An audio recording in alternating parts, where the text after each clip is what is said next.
Detroit Lions fans, Detroit Den 313 back with another one. Will here, flying solo. My boy Steve put out an episode. I thought it was a great episode, but he put it out a little bit earlier than we typically put out our episodes. We're trying some new things, dipping, dabbling in some new things with our time slots. So if you missed that episode because it was at a different time slot than typically is, go ahead and go back and watch that one again, Steve. I think that was a great episode. So check that one out. I'll try to link it when I get done with this one if I remember. But as we said, checking in at different times.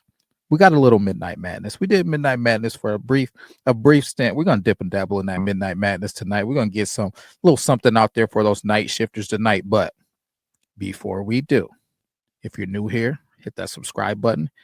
And members, we have 3 tiers of memberships. We give away helmets, signed memorabilia, jerseys.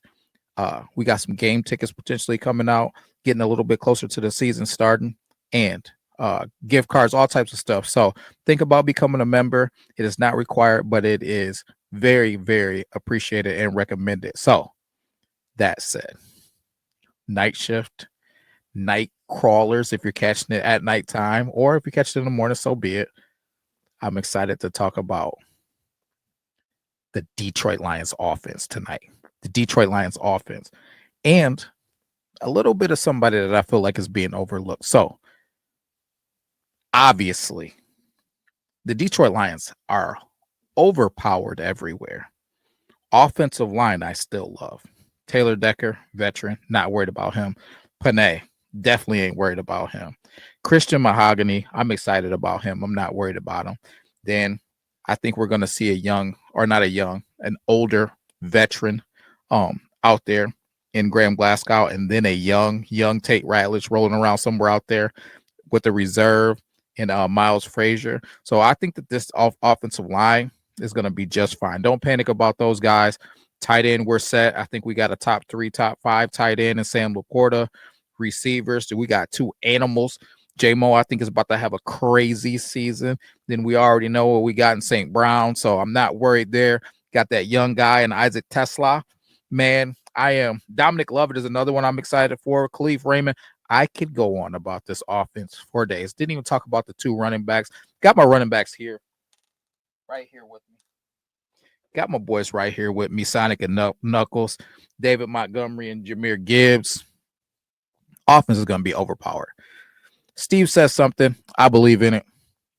It's not about as much as the X's and O's as it is the Joes, man. It's about the players, but the X's and O's matter. So a lot of worry being talked about with this offense. Chicago Bears coach leaving. The wizard. He's supposed to be the guy orchestrating all of this magic, and without him, we're going to fall flat on our faces, what a lot of people are saying. To those people, I have to say, are you nuts? This offense is going to be just fine.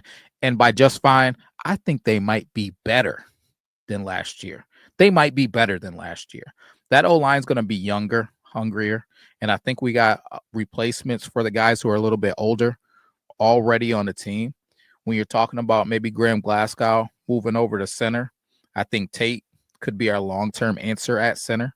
When we're talking about Taylor Decker getting up there in age, I think Giovanni Manu could be the answer there at that tackle position. So I think we got some guys who could be potentially the answers for some of the situations that we have long-term down the road. And I didn't even get into any of the reserves that we have in Yodi, in Muntai, in Kingsley and Guakin, in Kobe Swordstall. I mean, we got a good. We're sitting pretty at the offensive line, even though we lost Frank Ragnow. Irreplaceable dude. I'm not in a panic there. But when I'm thinking about this offense, it's already been talked about, Coach Morton, what he is. He's a guy, believes in running the football, but he also wants to take shots downfield. I love that for J-Mo. I absolutely love that for J-Mo. A guy who already has me grabbing my chair every time he touches the football. Getting an OC in here that's looking to take shots down the field. established to run. That excites me. That excites me. But what excites me more, and what I'm really surprised is not being talked about more, is the hire of John Morton's best friend, David Shaw. David Shaw. This could be the key to the Detroit Lions offense going bananas this year and being unstoppable. And the reason why I say that is, who is David Shaw? David Shaw is a guy who has worked with some phenomenal coaches. We're talking about Gruden. We're talking about Harbaugh. We're talking about Sean Payton most recently. These are all phenomenal coaches. These are all great guys. These are all people who know the game in and out, comes from a football family. He's an old school dude. And what is his position for the Detroit Lions? If you don't know, he's our passing game coordinator. And you know what our passing game coordinator wants to do in his core? Our passing game coordinator in his core, in his heart of hearts, what he wants to do? He wants to run the football down your face. That's what our passing game coordinator wants to do. So, historically, he's had great quarterbacks and developed great quarterbacks at Stanford. He's pretty much always sent his starting quarterback into the NFL.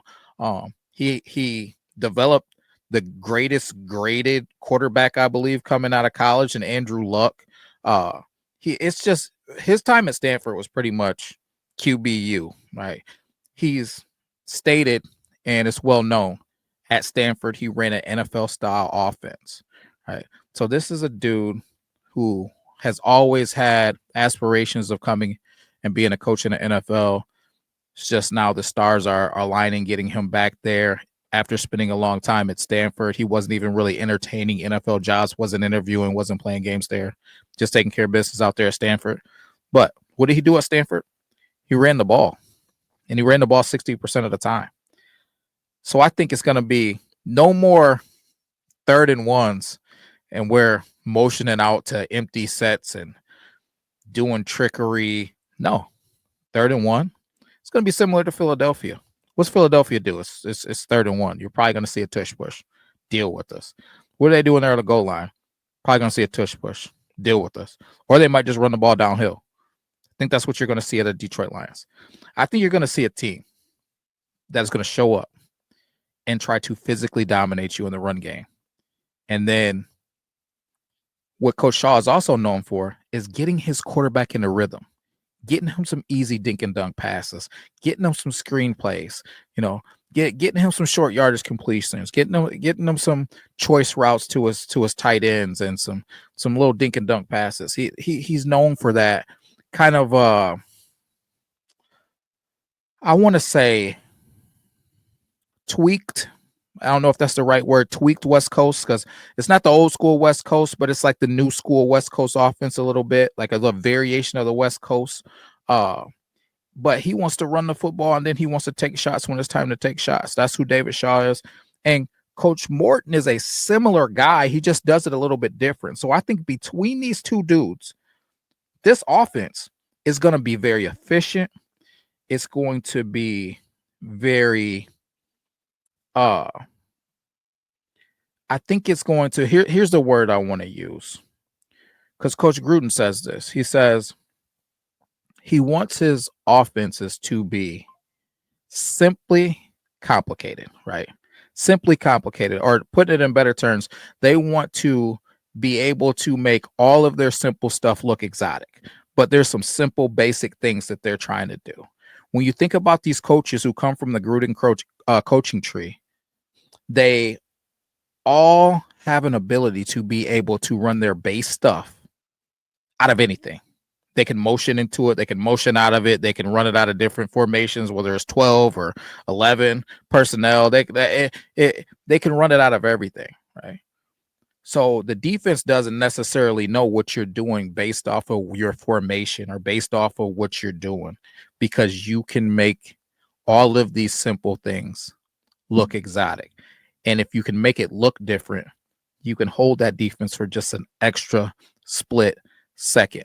I think that the combination of David Shaw And John Morton is going to surprise a lot of, number one, Detroit Lions fans, because I'm seeing a lot of Detroit Lions fans in a panic about us losing our coordinators. We're going to be just fine. As Brad Holmes said, Coach Shep has been being groomed since like 2021 for this. They kind of knew that this was coming eventually. They knew with the leader of men that Coach Glenn was, eventually he was going to be moving on to greener pastures, right? Or if not greener pastures, a bigger role as a head coach. Right?